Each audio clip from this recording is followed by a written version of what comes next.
Existen rincones en la mente humana tan oscuros y profundos que la mayoría jamás se atrevería a explorar, desde fascinaciones por el peligro mortal y la simetría de lo inanimado, hasta impulsos obsesivos por el caos o la sangre.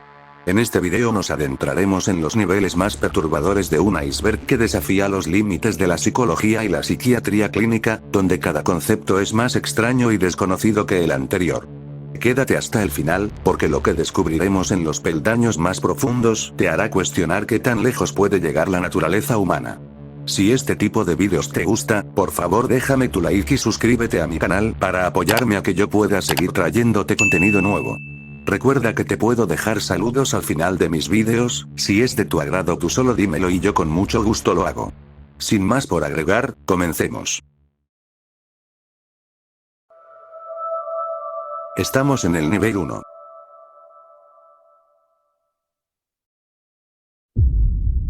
Podofilia. Dentro del campo de la psicología y la sexología clínica, la podofilia representa una de las fijaciones anatómicas más comunes, estudiadas y documentadas a nivel global, caracterizada por la atracción focalizada en los pies humanos, los dedos, las plantas, los tobillos o la textura del calzado. A diferencia de otras conductas que con frecuencia generan un rechazo social inmediato o consecuencias legales severas, este interés forma parte de un espectro bastante amplio que va desde una simple preferencia estética hasta convertirse en el requisito indispensable para la estimulación de un individuo.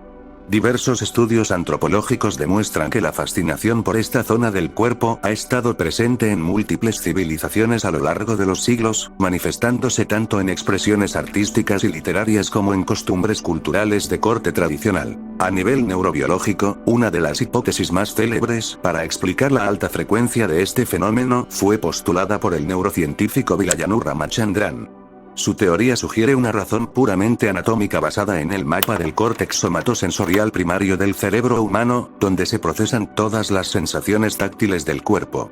En esta representación somatotópica, conocida comúnmente como el homúnculo penfieldiano, el área destinada a recibir la sensibilidad de los pies se encuentra ubicada inmediatamente contigua a la zona que procesa las sensaciones de la región genital. Según esta aproximación, es factible que existan pequeñas desviaciones o cruzamientos de señales eléctricas en las conexiones neuronales de ciertas personas, lo que genera que los estímulos táctiles o visuales dirigidos a las extremidades inferiores activen simultáneamente las respuestas asociadas a la intimidad. Desde la perspectiva de la psicología de la conducta, el origen de esta fijación también suele explicarse mediante mecanismos de condicionamiento temprano o aprendizajes asociativos ocurridos durante las etapas de desarrollo infantil o adolescente.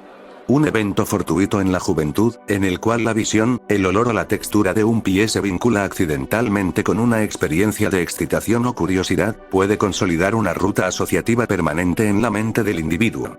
Asimismo, dentro del terreno de las dinámicas de poder y sumisión, esta zona del cuerpo posee una carga simbólica sumamente marcada. Al ser la parte del organismo que sostiene todo el peso y toca físicamente el suelo, colocarse a la altura de los pies de otra persona o interactuar con ellos suele interpretarse psicológica y metafóricamente como un acto explícito de entrega, subordinación o veneración hacia el compañero. En la era contemporánea, el desarrollo de las redes sociales y la expansión de las plataformas digitales han transformado radicalmente la percepción social y la viabilidad comercial de esta inclinación.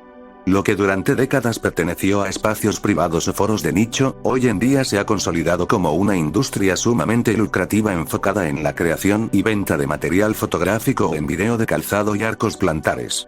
Esta normalización digital ha permitido que una parte significativa del público desmitifique el tema, reduciendo el estigma social que históricamente lo acompañaba. Desde el punto de vista psiquiátrico formal, organismos internacionales coinciden en que la podofilia no se considera un trastorno ni una patología por sí misma, a menos que cause un malestar clínicamente significativo en el sujeto o comprometa la libertad y el consentimiento de terceros. Fechismo de vestimenta. Conocido en la psicología clínica como fetichismo de la indumentaria o de materiales, este fenómeno abarca una atracción intensa e insustituible hacia telas, texturas, acabados o prendas de vestir específicas, las cuales actúan como el catalizador primario para despertar el interés de una persona. A diferencia de las preferencias estéticas convencionales donde la ropa busca resaltar la figura, en esta conducta el objeto o la sustancia en sí misma posee una carga simbólica y sensorial tan profunda que sustituye o eclipsa el interés por la anatomía del individuo que la porta. Entre las materias primas más recurrentes dentro de este ámbito se encuentran el látex, el cuero, la seda, el vinilo, la piel sintética y el calzado estructurado como los tacones de aguja. Desde la perspectiva de la neuropsicología y la psicología del desarrollo, la fijación por las prendas suele moldearse durante la infancia o la adolescencia temprana mediante mecanismos de aprendizaje asociativo. Un contacto accidental o repetido con la temperatura, el olor o la textura táctil de un material determinado en un momento de alta receptividad emocional puede fijar esa experiencia en la memoria del sujeto. Con el paso de los años, el cerebro vincula de manera permanente la superficie suave de la seda, la rigidez del cuero o la presión envolvente del látex con sensaciones de seguridad, poder o estimulación, convirtiendo al objeto inanimado en una extensión indispensable para su vida emocional. El aspecto sensorial juega un papel determinante en la intensidad de este comportamiento, involucrando prácticamente todos los sentidos. En el caso de materiales sintéticos como el látex o el caucho, la experiencia no se limita a la observación visual, sino a la combinación del olor característico del químico, el sonido crujiente al estirarse y la propiedad de adherirse a la piel como una segunda epidermis que altera la percepción de la temperatura corporal. Por otro lado, la ropa confeccionada en cuero o pieles suele evocar sensaciones asociadas a la fuerza, la protección o la dominación, donde el peso de la prenda sobre el cuerpo genera un estado de contención física que calma la mente del usuario. En el terreno de las ciencias sociales, el fetichismo de vestimenta ha ejercido una influencia innegable en la evolución de la moda, la subcultura gótica y el diseño de vestuario para la industria del entretenimiento. Diseñadores de renombre internacional han incorporado abiertamente elementos de este universo en pasarelas de alta costura, desafiando las fronteras entre lo cotidiano y lo tabú. Para la psiquiatría moderna, esta condición se clasifica como una variante inofensiva del comportamiento humano, siempre y cuando no genere sufrimiento emocional en el individuo, no derive en conductas compulsivas que afecten su entorno personal o profesional, y se mantenga estrictamente dentro de límites consensuados. Plusofilia. Ubicada dentro del amplio espectro de las fascinaciones hacia objetos inanimados o representaciones estilizadas, la plusofilia se define como la atracción emocional, estética o táctil focalizada en muñecos de peluche, figuras suaves de tela o disfraces de personajes antropomórficos. A diferencia de las fijaciones convencionales hacia materias primas rígidas o prendas de vestir, esta conducta centra su interés en la ternura visual, la extrema suavidad de los tejidos y la representación de criaturas con rasgos humanos y animales combinados, creando un vínculo donde lo sensorial y lo afectivo desempeñan un papel fundamental. Desde la psicología analítica y la teoría del apego, el origen de esta inclinación suele rastrearse hasta el concepto de los objetos de transición definidos por el psicoanalista Donald Winnicott. En la infancia temprana, los peluches y las mantas sirven como un puente emocional que brinda seguridad, consuelo y contención ante la soledad o el estrés del entorno. En las personas que desarrollan esta condición en la etapa adulta, esa respuesta afectiva primaria no desaparece, sino que se transforma y profundiza, convirtiendo la textura blanda y la apariencia inofensiva del muñeco en un refugio psicológico capaz de evocar calma, aceptación incondicional y un estado de aislamiento protector frente al mundo exterior. El componente táctil y visual resulta determinante para comprender cómo se manifiesta este fenómeno en la vida cotidiana. Los individuos con esta inclinación buscan activamente la estimulación a través del abrazo, la presión suave contra el cuerpo o el contacto de la piel con la felpa sintética, apreciando detenidamente el volumen, la densidad del relleno y el diseño de las costuras. Asimismo, en algunas de sus variantes, esta conducta se entrelaza con el uso de vestimentas completas que representan animales fantásticos o caricaturescos, donde el acto de portar la botarga permite al sujeto adoptar una identidad alternativa libre de las presiones, normas y juicios de la sociedad convencional. En el contexto sociocultural contemporáneo, la plusofilia suele ser incomprendida o catalogada apresuradamente como una extravagancia debido a la infantilización que la sociedad atribuye a los juguetes de peluche. Sin embargo, los profesionales de la salud mental enfatizan que, en la gran mayoría de los casos, se trata de una conducta completamente inofensiva que no involucra daño a terceros ni transgresiones morales. Para los especialistas, esta fijación se mantiene dentro de los márgenes de la diversidad del comportamiento humano, considerándose un problema únicamente si la persona reemplaza por completo sus interacciones sociales o si el apego al objeto le genera un malestar emocional significativo. Hibristofilia. Conocida popularmente en los medios de comunicación como el síndrome de Bonnie y Clyde, la hibristofilia describe el fenómeno psicológico mediante el cual una persona experimenta una fascinación, atracción o devoción profunda hacia individuos que han perpetrado crímenes atroces, actos de gran violencia o transgresiones legales de notoriedad pública. Clasificada dentro de la psicología forense y la psiquiatría, esta condición empuja a quienes la manifiestan a buscar activamente el contacto con reclusos de alta peligrosidad, enviándoles cartas de amor a prisión, asistiendo a sus juicios o incluso buscando contraer matrimonio con ellos mientras cumplen sentencias severas o esperan en el pabellón de la muerte. A nivel de la psicología de la personalidad, los expertos han identificado diversas teorías para explicar las motivaciones subyacentes a esta conducta. Una de las aproximaciones más aceptadas sugiere la existencia de una fantasía de redención o transformación, en la cual el sujeto cree firmemente que su afecto y comprensión incondicionales tienen el poder de rehabilitar o ablandar al criminal, extrayendo una supuesta bondad oculta en él. En otros casos, el motor principal es el deseo indirecto de atención y relevancia mediática, donde la persona busca asociarse a la notoriedad del delincuente para escapar de una existencia anónima, experimentando la adrenalina del peligro sin exponerse de manera directa a la comisión del delito. Desde una perspectiva evolutiva y psicosocial, la hibristofilia también suele vincularse con la percepción de la agresividad y el dominio como rasgos erróneamente asociados a la protección o la fuerza. Para ciertos individuos con antecedentes de vulnerabilidad emocional o baja autoestima, la figura del criminal despierta un sentido distorsionado de seguridad, bajo la premisa de que alguien capaz de infligir un daño extremo a la sociedad será igualmente capaz de defenderlos a ellos de cualquier amenaza externa. Asimismo, la distancia física impuesta por los barrotes de una celda crea un escenario idealizado donde la relación se mantiene libre de los conflictos, exigencias y fricciones de la convivencia diaria. En la historia forense moderna, este fenómeno ha quedado ampliamente documentado en casos de asesinos en serie de gran repercusión mediática, quienes recibían cientos de cartas apasionadas y propuestas de matrimonio semanalmente tras ser capturados. La criminología distingue entre dos variantes principales de esta condición. La forma pasiva, en la que el individuo se limita a admirar o comunicarse con el agresor sabiendo que está privado de su libertad, y la forma activa, un escenario infinitamente más peligroso donde el sujeto se convierte en un cómplice voluntario, ayudando al criminal a evadir la justicia, ocultar evidencias o incluso a ejecutar nuevos actos delictivos. Voyeurismo.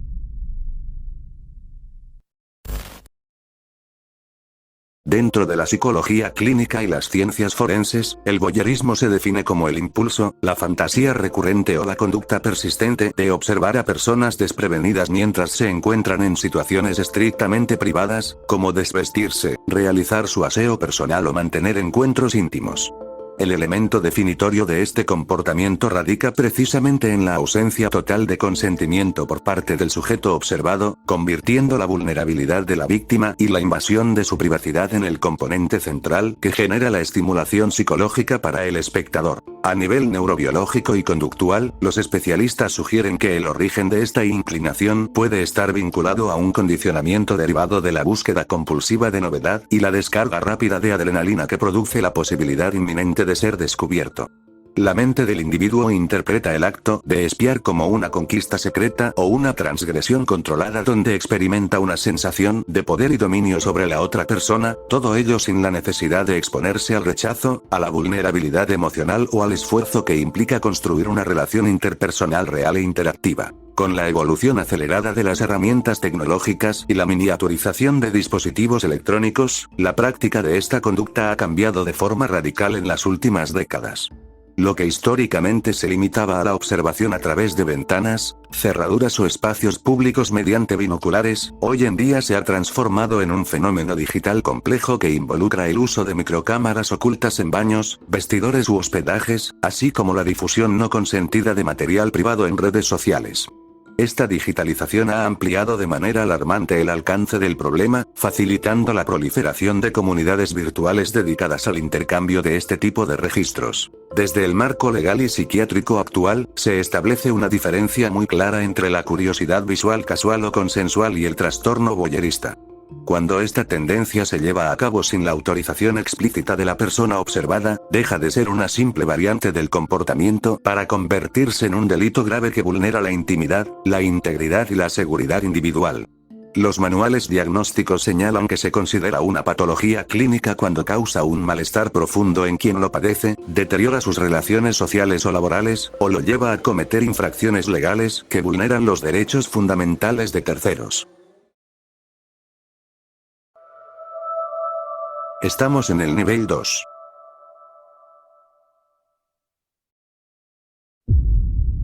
Urolagnia. Reconocida popularmente como lluvia dorada, constituye la fijación orientada hacia el contacto, la presencia o el uso de los fluidos orgánicos de eliminación líquida. En gran parte de los casos, esta manifestación se entrelaza de forma estrecha con dinámicas de poder muy marcadas, en las cuales dicho fluido funciona como un recurso simbólico para escenificar actos de sumisión, vulnerabilidad o degradación bajo un acuerdo mutuo. Desde una perspectiva psicosocial, los especialistas sugieren que el verdadero motor de esta inclinación no radica en el fluido por sí solo, sino en la ruptura deliberada de las normas culturales e higiénicas tradicionales. Dado que desde edades tempranas se educa al ser humano para mantener las funciones de desecho en la esfera de lo estrictamente privado y reservado, traspasar ese límite socialmente establecido genera una respuesta emocional de alta intensidad que libera tensiones y rompe con la cotidianidad. En el marco de los roles de dominación, quien recibe la sustancia sitúa de manera metafórica su anatomía en una postura de subordinación absoluta ante su compañero, otorgándole la rienda suelta sobre su espacio físico. Por otra parte, a nivel neurobiológico, la cercanía anatomofisiológica entre el sistema excretor y las redes nerviosas dedicadas al procesamiento del placer propicia que, durante el crecimiento del individuo, ambas sensaciones terminen vinculándose en el mapa mental de la persona. Para la psiquiatría y la medicina moderna, este comportamiento no se considera una anomalía por sí solo mientras se lleve a cabo de forma consensuada entre adultos maduros. Sin embargo, en el ámbito sanitario se hace hincapié en considerar los aspectos biológicos, ya que la exposición de ciertas mucosas o la ingesta directa de estos fluidos puede representar un canal de contagio bacteriano o infeccioso ante la presencia de padecimientos no diagnosticados. Erotofonofilia. En el ámbito de las fascinaciones sensoriales y la psicología de la conducta, la erotofonofilia designa la fijación enfocada en la estimulación a través de la vía auditiva, particularmente mediante conversaciones telefónicas de tono reservado, transmisiones de voz en tiempo real o grabaciones de audio que contienen susurros, respiraciones agitadas y modulaciones vocales específicas. En este comportamiento, el estímulo visual pasa a un segundo plano, convirtiendo el timbre, la entonación y la cadencia de la voz en el elemento central capaz de desencadenar una respuesta psicológica e íntima de gran intensidad. Desde la perspectiva de las ciencias de la comunicación y la psicología cognitiva, la enorme efectividad de este canal radica en el poder creador de la imaginación humana. Al carecer de una imagen estática o de la presencia física directa de la otra persona, la mente del oyente se ve obligada a completar los vacíos de información, proyectando mentalmente un escenario idealizado, personalizado y adaptado por completo a sus propios deseos o expectativas. La voz, filtrada por el auricular o los altavoces, genera una falsa sensación de proximidad absoluta y confidencialidad que elimina las inseguridades o barreras sociales que suelen presentarse en el contacto cara a cara. A nivel neurológico, el procesamiento de las ondas sonoras en el lóbulo temporal del cerebro está íntimamente ligado al sistema límbico, la estructura encargada de regular las emociones humanas y la memoria. Sonidos específicos de baja frecuencia, como los susurros o la respiración pausada muy cerca del micrófono, tienen la capacidad de activar respuestas autónomas en el cuerpo, provocando estados de relajación profunda, erizamiento cutáneo o picos de adrenalina, fenómenos que en años recientes se han popularizado bajo el concepto de respuestas sensoriales meridianas autónomas. En el contexto sociocultural, este fenómeno no es nuevo y cuenta con un extenso recorrido histórico que se transformó de manera radical durante el siglo pasado con la masificación de las líneas telefónicas comerciales de pago. En la era digital contemporánea, esta inclinación ha encontrado un nuevo espacio de expansión gracias al auge de los podcasts interactivos, las aplicaciones de mensajería instantánea mediante notas de voz y las plataformas de streaming enfáticas en el audio de alta definición. Para la psiquiatría moderna, esta preferencia se clasifica como una manifestación completamente inofensiva dentro de la diversidad de la conducta humana, excepto en los casos en que la persona realice llamadas no solicitadas o acose a individuos sin su autorización previa. Gerontofilia. La gerontofilia se define como la preferencia o fijación inclinada de manera exclusiva hacia personas de edad avanzada o individuos que muestran signos físicos evidentes del paso del tiempo, como canas, arrugas marcadas y cambios en la contextura corporal. A diferencia de las dinámicas convencionales donde la juventud suele ser el estándar estético predominante, en esta conducta el envejecimiento biológico se convierte en el atributo principal que despierta el interés afectivo e íntimo del sujeto. Desde el análisis psicoanalítico y la psicología del desarrollo, se han propuesto diversas explicaciones sobre los factores que moldean esta orientación. Una de las teorías más recurrentes sugiere que la búsqueda de una pareja significativamente mayor responde al deseo de encontrar una figura de protección, sabiduría y estabilidad emocional, asociada frecuentemente con roles de tutoría o contención afectiva que el individuo no experimentó en etapas tempranas de su vida.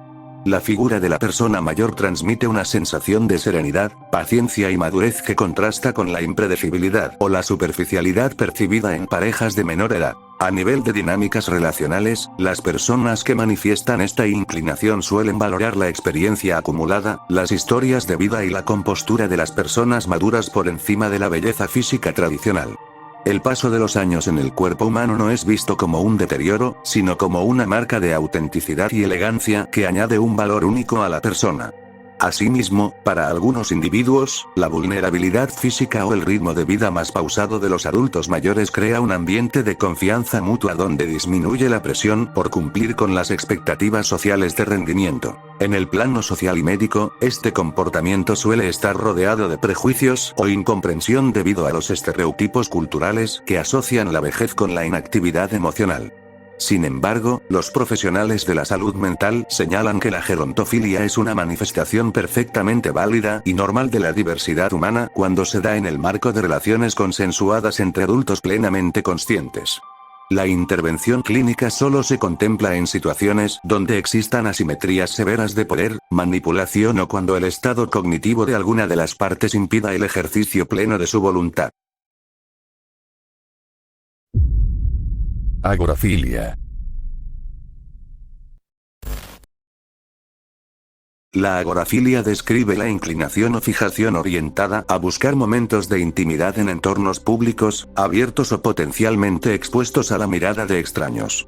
A diferencia de quienes prefieren la tranquilidad y el aislamiento de un espacio privado, las personas con esta preferencia encuentran que el elemento catalizador de su entusiasmo no es el lugar en sí, sino la latente posibilidad de ser sorprendidos en pleno acto por personas ajenas a la situación. Desde la perspectiva neurobiológica, el motor principal detrás de esta conducta es la intensa descarga de hormonas del estrés, como la adrenalina y el cortisol, producida por el peligro de la detección. Este estado de alerta máxima acelera el ritmo cardíaco y agudiza los sentidos, creando una mezcla de ansiedad y excitación que la mente interpreta de forma estimulante. El entorno, ya sea un parque, un vehículo estacionado, un callejón o un balcón, funciona como un escenario de alto riesgo donde cada ruido, sombra o paso cercano eleva la tensión y el dinamismo del encuentro. En el plano psicosocial, esta manifestación suele asociarse con el deseo de romper barreras impuestas por las convenciones sociales o el aburrimiento de la rutina cotidiana. Para muchos practicantes, la exposición al riesgo añade un componente de aventura o rebeldía frente a las normas morales del entorno.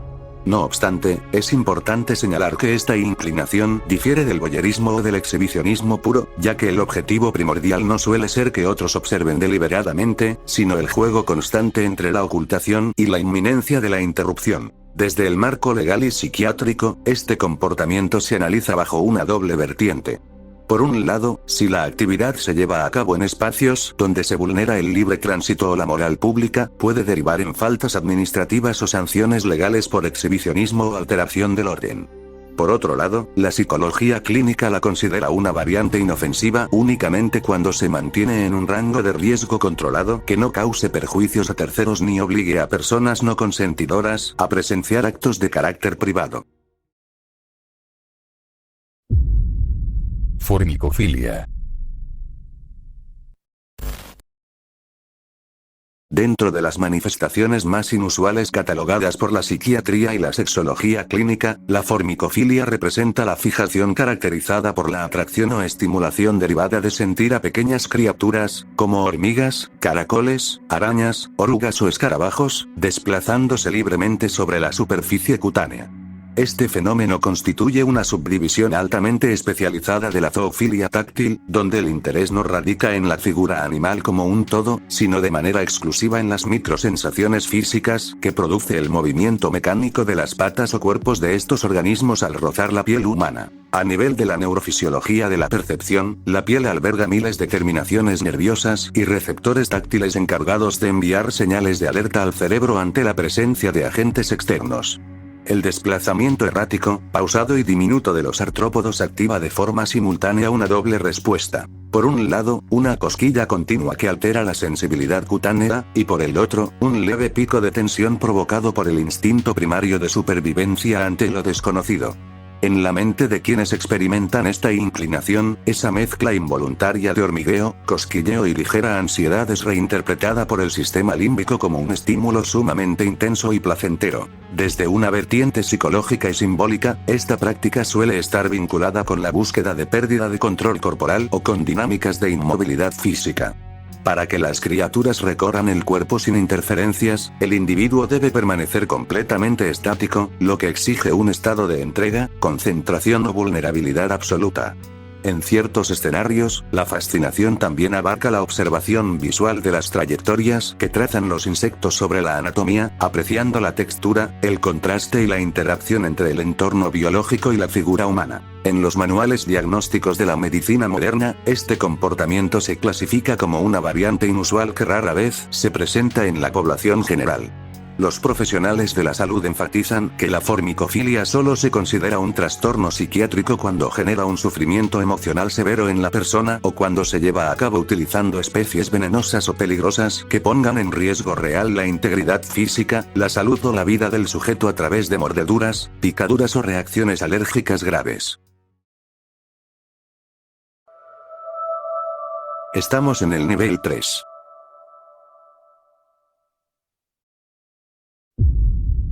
Misofilia. Catalogada dentro de las inclinaciones más complejas del espectro de las fijaciones materiales, la misofilia describe la atracción orientada hacia objetos, ropas, telas o entornos que presentan signos evidentes de suciedad, deterioro, manchado o falta prolongada de higiene. A diferencia de los estándares sociales convencionales que priorizan la pulcritud y el aroma a limpio como factores de confort o atracción, en este comportamiento la presencia de residuos, malos olores, desgaste extremo o moho funciona como el catalizador principal para despertar el interés sensorial y psicológico del individuo. Desde la óptica de la psicología de la conducta y el psicoanálisis, la génesis de esta manifestación suele explicarse a través de la rebelión inconsciente contra las normas de limpieza e higienización impuestas rigurosamente durante la infancia. El acto de buscar y disfrutar de lo sucio o lo degradado representa una ruptura radical contra la estructura, el perfeccionismo y el autocontrol que exige la sociedad moderna. Para quienes experimentan esta condición, la pulcritud impoluta resulta fría, distante o artificial, mientras que la sustancia orgánica, el sudor acumulado o las prendas desgastadas transmiten una sensación de autenticidad humana, crudeza y libertad sin filtros morales. El componente olfativo y táctil desempeña un rol crítico en la vivencia de este fenómeno. La mente del sujeto procesa los efluvios corporales concentrados o la humedad de las telas viejas no como elementos de rechazo, sino como marcadores biológicos intensos que estimulan de forma directa áreas primitivas del cerebro ligadas a la memoria y las emociones. Asimismo, la misofilia con frecuencia se entrelaza con el fetichismo de prendas usadas, donde el valor del objeto no radica en su diseño o marca, sino en la cantidad de uso, rastro corporal o descuido que acumula su tejido tras días o semanas sin lavado. En la psiquiatría y la medicina preventiva actual, esta inclinación se observa con cautela debido a los riesgos biológicos inherentes a la exposición continua con materia en descomposición o microorganismos nocivos. Los especialistas determinan que esta conducta cruza el umbral de lo patológico cuando expone al individuo o a su entorno a enfermedades infecciosas severas, infecciones dermatológicas o cuando deriva en un aislamiento social pronunciado producto de la negligencia en el cuidado personal y del hogar. Sotadecismo. Identificado en la literatura médica y la psicología del comportamiento bajo diversas denominaciones, el sotadesismo, estrechamente vinculado al concepto de la apotemnofilia y al fetichismo de dispositivos de asistencia, define la fijación centrada en la simulación de limitaciones físicas, así como la fascinación por el uso de elementos ortopédicos tales como escayolas, vendajes compresivos, muletas, soportes metálicos o sillas de ruedas. Quienes manifiestan este interés experimentan un atractivo profundo tanto por la estética y la estructura rígida de estos instrumentos como por la experiencia física de inmovilizar de forma voluntaria sus propios miembros o presenciar dicha condición en otra persona. Desde el análisis neuropsicológico y la teoría de la imagen corporal, los especialistas sostienen que esta conducta puede responder a una desconexión o reorganización en la manera en que el cerebro cartografía la estructura de su propio cuerpo. Para algunos individuos, colocarse una escayola o utilizar un aparato de inmovilización no representa una limitación negativa, sino un medio para alterar temporalmente la percepción sensorial de su anatomía, experimentando una contención física que les aporta alivio, seguridad emocional y una marcada descarga de tensión acumulada. En el plano psicosocial, la simulación de una condición de vulnerabilidad física desencadena complejas dinámicas de atención, cuidado y dependencia. El acto de portar muletas o una silla de ruedas coloca automáticamente al individuo en una posición que evoca respuestas de empatía, consideración y paciencia por parte de su entorno, factores que compensan carencias afectivas primarias o el estrés derivado de las exigencias del ritmo de vida cotidiano. Asimismo, la rigidez, el peso, el olor del yeso y el contraste visual de los dispositivos médicos sobre la piel actúan como potentes detonantes sensoriales. Dentro de la psiquiatría y la medicina ortopédica contemporánea, este comportamiento se analiza diferenciando claramente entre el uso inofensivo de accesorios en entornos privados e íntimos y las conductas compulsivas que vulneran la salud. Las complicaciones clínicas suelen surgir cuando el sujeto recurre a la inmovilización prolongada e innecesaria de extremidades sanas, lo cual puede derivar en atrofia muscular real, problemas circulatorios o rigidez articular permanente. Se considera una condición problemática cuando interfiere negativamente en el desarrollo laboral y social de la persona o cuando la lleva a buscar tratamientos médicos innecesarios. Vorarefilia. Dentro del terreno de las fijaciones psicológicas y las narrativas de la imaginación, la vorarefilia, comúnmente abreviada como vore, describe una inclinación caracterizada por la fantasía recurrente de devorar a otro ser vivo, o bien de ser consumido por completo por una entidad de gran tamaño, experimentando todo el proceso de absorción de manera limpia, conceptual y abstracta. Un rasgo fundamental de esta manifestación es que pertenece casi exclusivamente al plano de la ficción visual y literaria, puesto que los practicantes no buscan trasladar esta idea a la realidad ni llevar a cabo actos de violencia física real, sino que encuentran su atractivo en el simbolismo, la ilustración, la animación y los relatos fantásticos. Desde la perspectiva de la psicología analítica y la teoría del desarrollo emocional, la idea de ser devorado de forma inofensiva se vincula profundamente con el deseo inconsciente de regresión y protección absoluta, evocando la sensación de seguridad, calidez y aislamiento que experimenta un individuo dentro del vientre materno. Al imaginarse contenidos en el interior de otro ser, la persona experimenta una desconexión total del estrés exterior, alcanzando un estado de contención completa.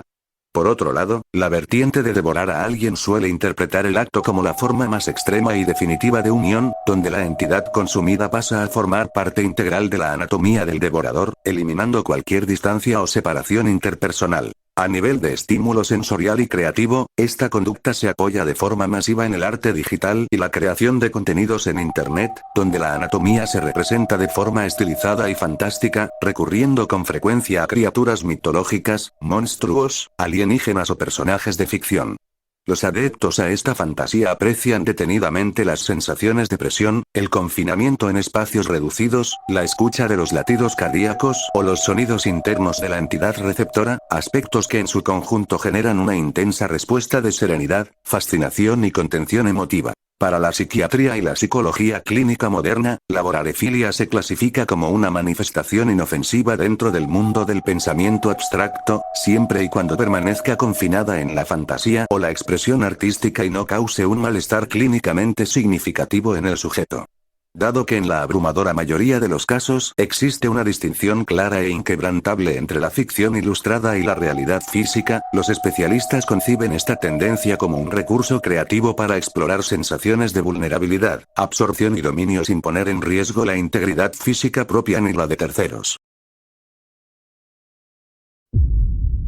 Apotemnopilia. Conocida en el campo de la psiquiatría y las neurociencias bajo el diagnóstico formal de trastorno de la integridad corporal, BID, por sus siglas en inglés, la apotemnofilia se define como la convicción profunda, persistente y angustiante de que una o más extremidades sanas del propio cuerpo no pertenecen al individuo, acompañada del deseo irrefrenable de someterse a una amputación quirúrgica para alinear la anatomía física con el mapa mental interno. A diferencia de las conductas autolesivas motivadas por brotes psicóticos, en esta condición la persona es plenamente consciente de su realidad y no experimenta alucinaciones, sino un sufrimiento crónico derivado de sentir que posee un miembro sobrante o ajeno que le impide alcanzar su verdadera identidad y sentido de plenitud. Desde la perspectiva de las neurociencias modernas y la neurología conductual, este fenómeno se explica principalmente mediante una alteración en la representación somatotópica del cerebro, específicamente en el lóbulo parietal superior derecho. En las personas que padecen esta condición, las áreas cerebrales encargadas de mapear la estructura corporal no registran adecuadamente la presencia de la extremidad específica, generando una discrepancia neurológica permanente entre el cuerpo físico y la imagen corporal percibida. El sujeto no busca la mutilación por una fascinación con el dolor, sino por una necesidad vital de corrección anatómica, similar a la disforia que experimentan las personas cuando su cuerpo no coincide con su identidad percibida. En el plano psicosocial y afectivo, quienes viven con esta condición suelen experimentar un aislamiento profundo y una carga emocional devastadora debido al estigma social y la falta de comprensión que rodea el trastorno. Muchos individuos pasan décadas ocultando su deseo por temor al rechazo o la institucionalización, y en algunos casos recurren al uso de vendas o sillas de ruedas en privado para simular la ausencia del miembro y obtener un alivio temporal a su angustia.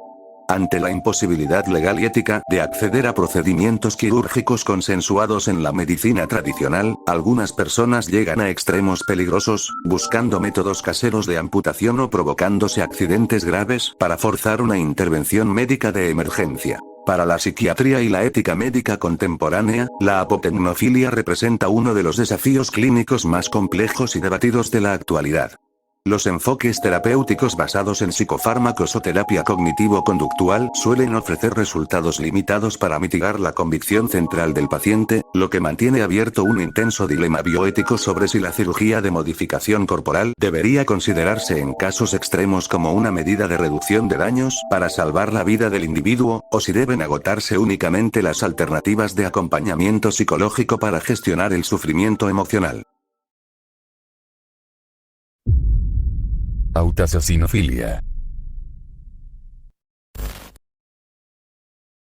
Dentro del ámbito de la psicología de la conducta y la sexología clínica, la autoasesinofilia se define como una fijación sumamente compleja e inusual caracterizada por la atracción o estimulación derivada de encontrarse en escenarios de peligro mortal inminente, donde la propia vida esté expuesta de forma consciente a un riesgo severo de ser arrebatada. A diferencia de las conductas de riesgo convencionales que buscan la pura descarga de adrenalina mediante deportes extremos, en esta manifestación el componente detonante radica en la escenificación o experimentación real de situaciones de vulnerabilidad absoluta, tales como fingir o experimentar un secuestro, ser encañonado, permanecer atado e indefenso ante un agresor o recrear atentados contra la propia integridad física. La neurobiología explica que la exposición al peligro extremo provoca una liberación masiva de hormonas del estrés como la adrenalina y el cortisol junto a ráfagas de dopamina, un cóctel químico que altera drásticamente el estado de conciencia e intensifica de forma desmedida la percepción sensorial y emocional de la persona. Desde el análisis psicosocial, esta tendencia suele interpretarse como una búsqueda extrema de control y catarsis emocional, donde el sujeto simula la experiencia más amenazante de la existencia humana, la propia muerte, para salir victorioso de ella y experimentar un renacimiento psicológico o una sensación absoluta de estar vivo, liberando tensiones profundas o traumas previos de indefensión. En la psiquiatría moderna y la medicina legal, esta condición es clasificada con un alto nivel de alerta diagnóstica debido a la escasa frontera que separa la fantasía de un desenlace fatal. Los especialistas señalan que, aun cuando la persona pretenda mantener un entorno controlado o una escenificación simulada, el margen de error en dinámicas que involucran riesgo biológico real es sumamente estrecho, convirtiéndola en una de las manifestaciones más peligrosas para la supervivencia del individuo si no se canaliza adecuadamente a través de acompañamiento terapéutico.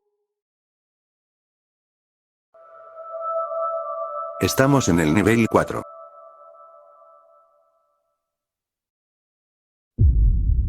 Sinfilia. Dentro del campo de la psicología de la conducta, la sexología y la teoría del arte, la estatufilia, asociada también al término amplio de la galmatofilia o sinfilia, se define como la fijación, devoción emocional o atracción romántica e íntima dirigida hacia representaciones inanimadas de la figura humana, tales como estatuas de mármol o bronce, maniquíes de aparador, muñecos articulados o bustos escultóricos.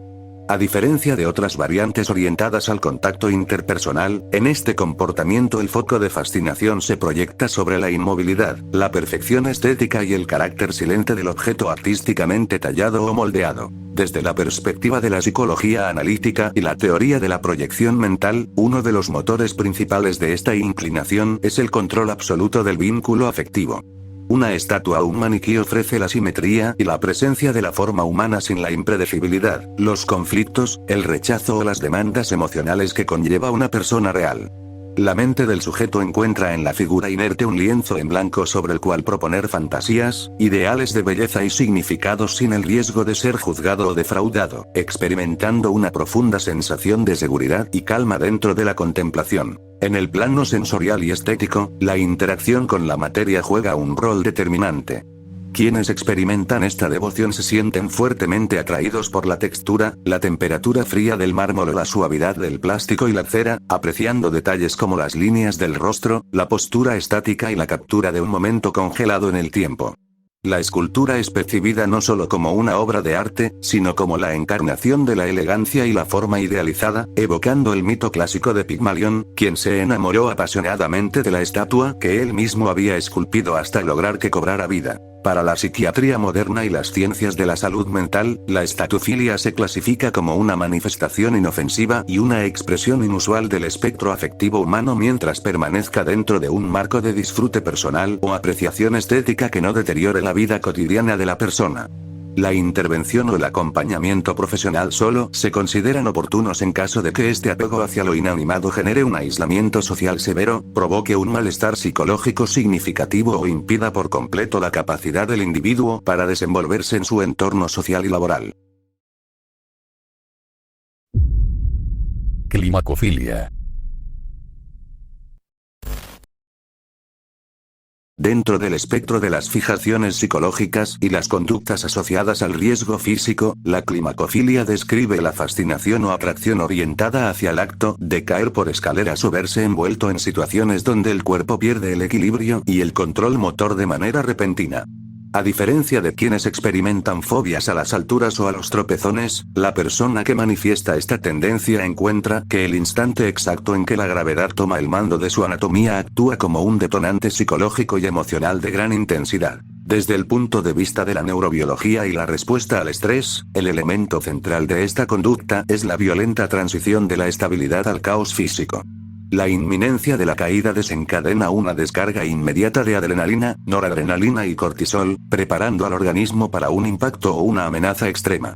En la mente de quien experimenta esta condición, esa alteración fisiológica repentina, que acelera el ritmo cardíaco y agudiza los sentidos en cuestión de milisegundos, es procesada por el sistema límbico no solo como miedo, sino como una ráfaga de excitación y de hiperconciencia corporal. En el plano psicosocial y analítico, esta manifestación suele vincularse con la necesidad simbólica de dejarse caer o soltar el control rígido que el individuo mantiene sobre su vida cotidiana. Rodar o tropezar por una estructura escalonada representa una pérdida absoluta de la compostura social, un momento de vulnerabilidad extrema donde la persona no puede planificar su siguiente movimiento ni mantener las apariencias. Para algunos sujetos, la escenificación o la fantasía de este evento funciona como un mecanismo de liberación de tensiones internas, donde el impacto o el desequilibrio sustituyen la carga mental acumulada. En la psiquiatría y la medicina preventiva, la climacofilia es considerada una variante de alto riesgo biológico debido a las consecuencias obvias que conlleva la pérdida de control motor en un entorno físico rígido. Los especialistas en salud mental enfatizan que, a diferencia de otras inclinaciones que pueden recrearse mediante simulación o juego de roles seguro, el acto real de caer por un tramo de escaleras expone al sujeto a traumatismos craneoencefálicos, fracturas óseas y lesiones medulares severas, por lo que su abordaje clínico se enfoca prioritariamente en la prevención de daños físicos y en el manejo del impulso a través de la terapia psicológica. Necrofilia. Dentro de los manuales de la psiquiatría clínica y la medicina forense, la necrofilia constituye una de las alteraciones de la conducta más severas y profundamente estudiadas, definida como la fijación u orientación dirigida hacia la interacción o el contacto con restos humanos o cuerpos de personas fallecidas. En esta manifestación, la presencia de la vida, la respuesta emocional recíproca o el movimiento de un semejante son sustituidos por la inmovilidad absoluta, el silencio y la falta total de resistencia que caracteriza al cadáver. Desde la perspectiva del análisis psicosocial y la psicopatología, los especialistas sugieren que el núcleo motivacional de este comportamiento rara vez responde a una simple fascinación por la muerte en sí misma, sino más bien a un deseo patológico de dominio y control absoluto. La interacción con un cuerpo sin vida elimina por completo cualquier posibilidad de rechazo, juicio, demanda afectiva o inseguridad interpersonal. Para el individuo que experimenta esta fijación, el cuerpo inanimado representa un objeto sumiso en su totalidad, sobre el cual puede ejercer un poder sin límites ni resistencia, compensando profundos sentimientos de impotencia, aislamiento o severos déficits en sus habilidades sociales. A nivel de clasificación médica y jurídica, la psiquiatría moderna categoriza la necrofilia como un trastorno del control de los impulsos de gravedad extrema cuando se traduce en actos reales. Asimismo, el marco legal internacional penaliza severamente estas conductas bajo figuras delictivas como la profanación de cadáveres, la violación de tumbas y el respeto a la memoria de los difuntos. Debido a los evidentes riesgos biológicos derivados de la exposición a la descomposición orgánica y al grave impacto ético y moral que supone para las familias y la sociedad, el abordaje clínico de esta condición requiere intervención psiquiátrica prioritaria, contención farmacológica y seguimiento especializado permanente. Somnofilia. La somnofilia, denominada también en diversos contextos como el síndrome de la bella durmiente, se define como la inclinación u orientación caracterizada por la búsqueda de interacción de tono íntimo o físico con personas que se encuentran profundamente dormidas, sedadas o en un estado de inconsciencia parcial o total.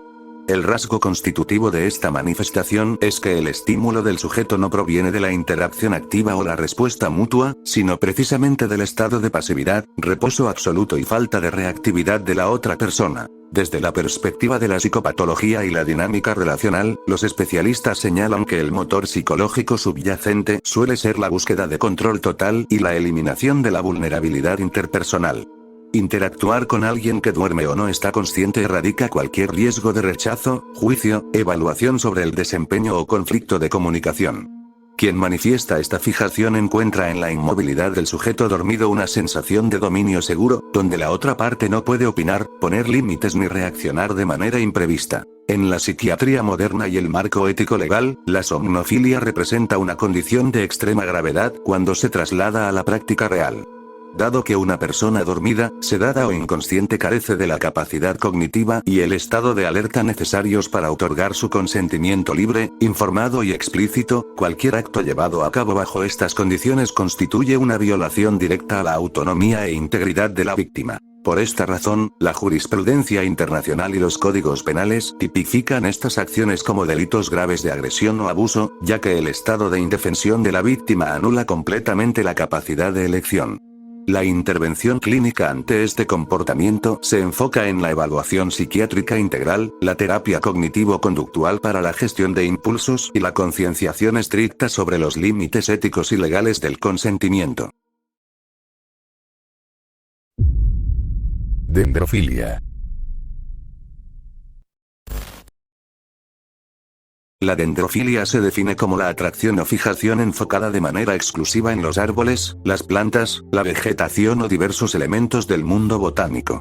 En esta manifestación, la persona experimenta una profunda fascinación estética, afectiva o íntima por la presencia física, la textura de la corteza, las formas orgánicas y la vitalidad silente que caracteriza a las especies vegetales. Desde una perspectiva psicosocial y analítica, los especialistas suelen vincular este comportamiento con una búsqueda extrema de serenidad, conexión con la naturaleza y un refugio de la complejidad de las relaciones humanas.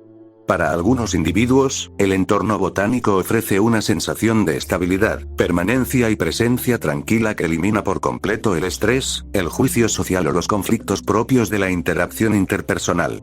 El árbol o la planta funcionan como seres vivos no demandantes que transmiten cobijo y arraigo, permitiendo canalizar emociones o afectos en un espacio libre de expectativas. A nivel sensorial, la experiencia abarca un contacto táctil y olfativo muy marcado. El aroma a tierra húmeda, la aspereza de la madera, la suavidad de las hojas o el musgo y las estructuras monumentales del bosque actúan como potentes detonantes de calma y estimulación. Asimismo, en el plano histórico y simbólico, esta tendencia conecta con tradiciones ancestrales de veneración a la naturaleza y a los espíritus de los árboles que han existido en diversas culturas a lo largo del tiempo. En la psiquiatría y la psicología clínica moderna, la dendrofilia se considera una variante inusual que generalmente no supone un peligro biológico ni ético, siempre que se desarrolle en un plano de cuidado e interacción respetuosa con el entorno natural. Los profesionales de la salud señalan que solo se requeriría intervención terapéutica en caso de que este apego al mundo vegetal cause un aislamiento social severo que impida al individuo desenvolverse en su vida cotidiana o funcional. Estamos en el nivel 5.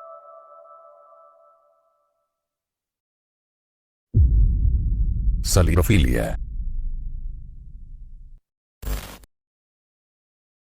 La salirofilia se define como la atracción o impulso centrado en degradar, manchar, desordenar o arruinar la apariencia estética o pulcra de una persona atractiva, recurriendo para ello a sustancias visibles como barro, pintura, comida, líquidos o marcadores corporales.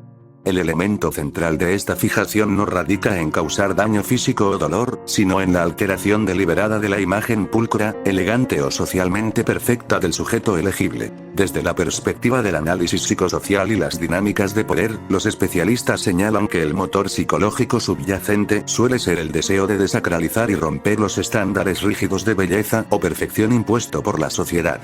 Alterar la imagen impecable de alguien atractivo funciona como un acto de nivelación simbólica y dominación, donde quien ejerce la acción reduce esa perfección inalcanzable a un estado terrenal, vulnerable y desordenado, eliminando la distancia emocional o el estatus que infunde dicha pulcritud. En el plano sensorial, el contraste visual entre lo limpio y lo manchado, junto con la textura y la temperatura de las sustancias empleadas, actúa como un potente catalizador emocional. En muchos casos, este comportamiento se conecta estrechamente con variantes como la wet and messy, por sus siglas, WAM, una subcultura donde la interacción lúdica con elementos viscosos, húmedos o pegajosos sobre la ropa o la piel es el foco principal de diversión y fascinación. Para la psiquiatría moderna y la salud mental, la salidofilia se considera una manifestación inofensiva y una expresión inusual del espectro del comportamiento siempre que se practique en un marco de explícito consentimiento mutuo y respeto a la integridad del otro. La atención clínica solo se vuelve prioritaria si el impulso se manifiesta sin la autorización de la otra persona, incurriendo en faltas o agresiones a la propiedad de imagen ajena, o si genera un malestar psicológico significativo en la vida cotidiana del individuo. Capnolagnia.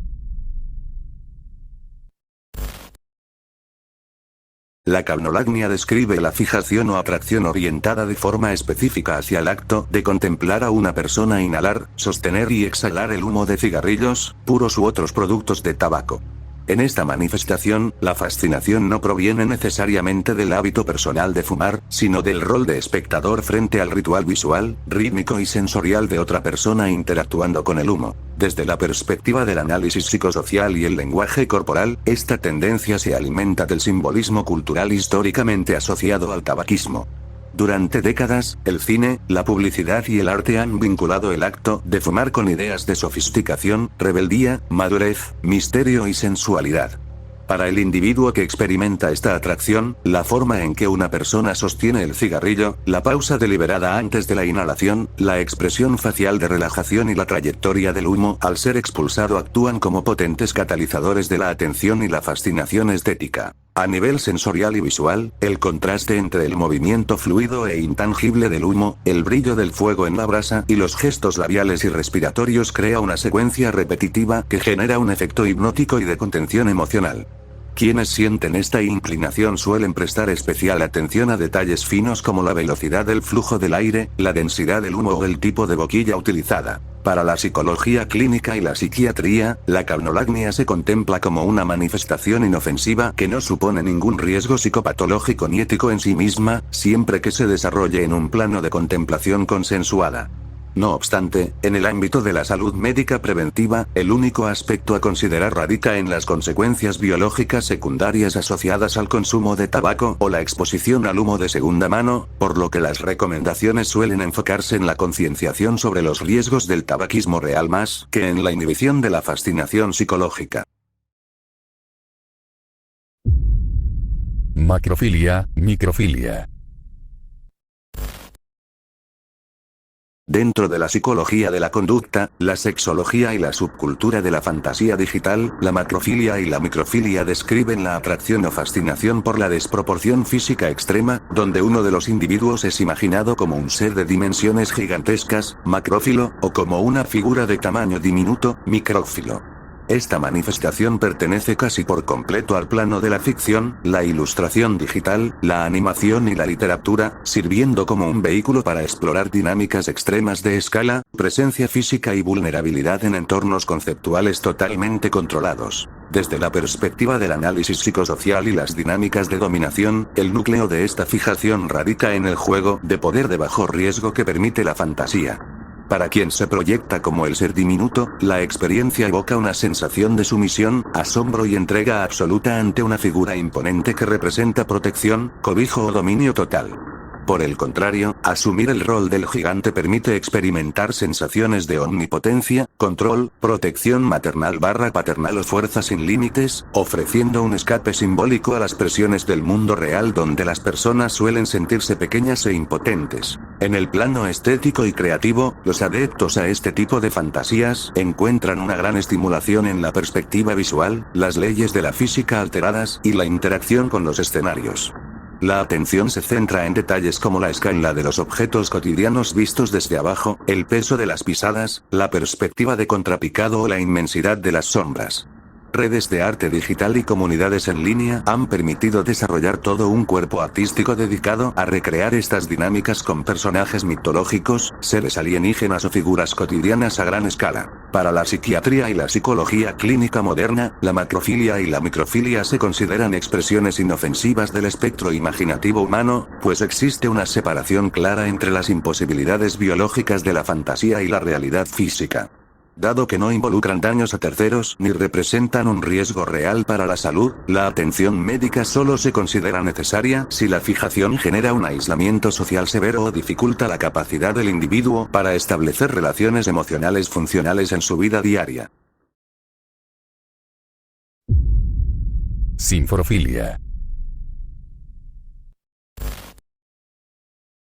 Dentro de la psicología de la conducta, la psiquiatría clínica y las ciencias forenses, la sinforofilia se define como la atracción o fijación caracterizada por la fascinación de presenciar o, en sus formas más extremas, provocar desastres a gran escala, tales como accidentes automovilísticos, descarrilamientos de trenes, incendios, colapsos estructurales o catástrofes naturales.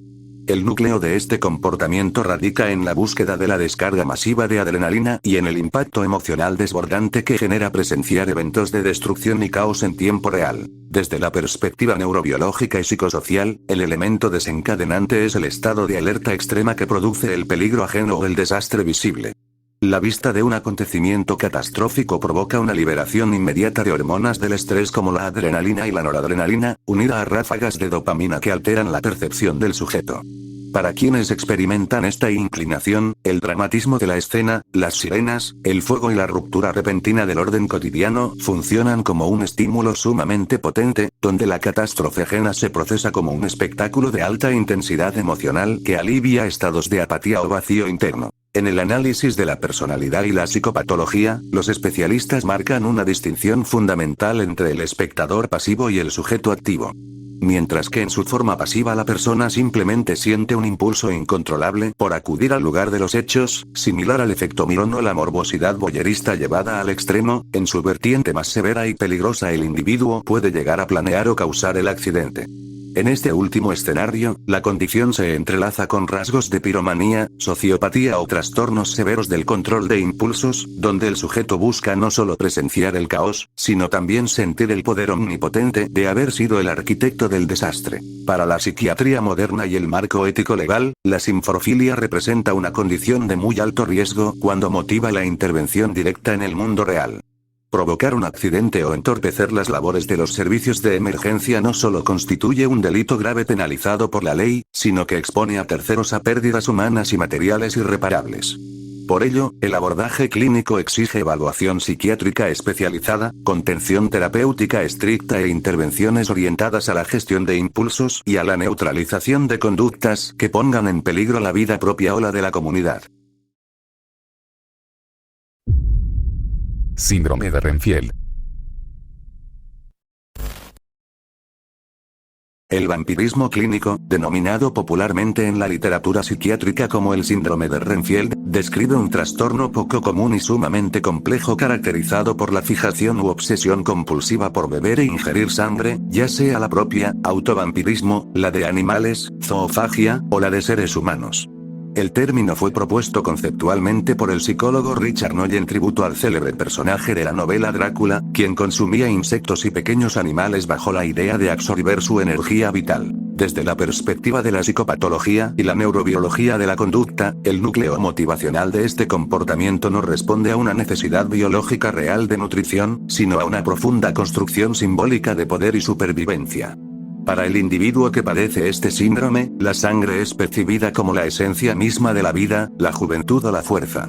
La ingesta del fluido se acompaña de la creencia irracional de que al consumirlo se absorbe la vitalidad del otro, mitigando sentimientos de debilidad, vacío interno o deterioro físico, e incluso experimentando una descarga de serenidad o euforía provocada por la ruptura de un tabú ancestral. El desarrollo del cuadro suele atravesar 3 etapas progresivas que marcan el agravamiento del trastorno.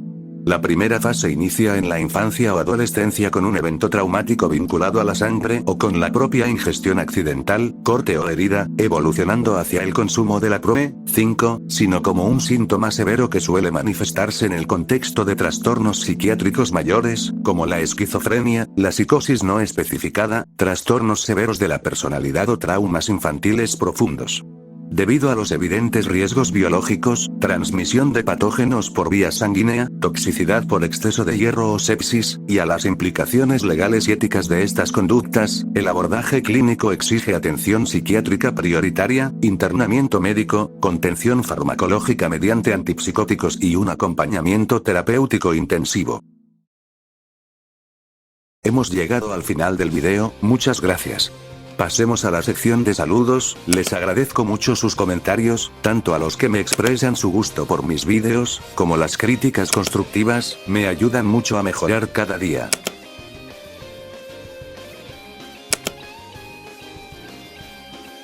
Si este tipo de vídeos te gusta, por favor dale like, comenta cuál fue el fetiche o filia que te ha parecido más rara, comparte mi video con algún amigo o conocido tuyo que creas que le pueda parecer interesante y suscríbanse a mi canal, por favor. Hasta pronto, cuídense mucho.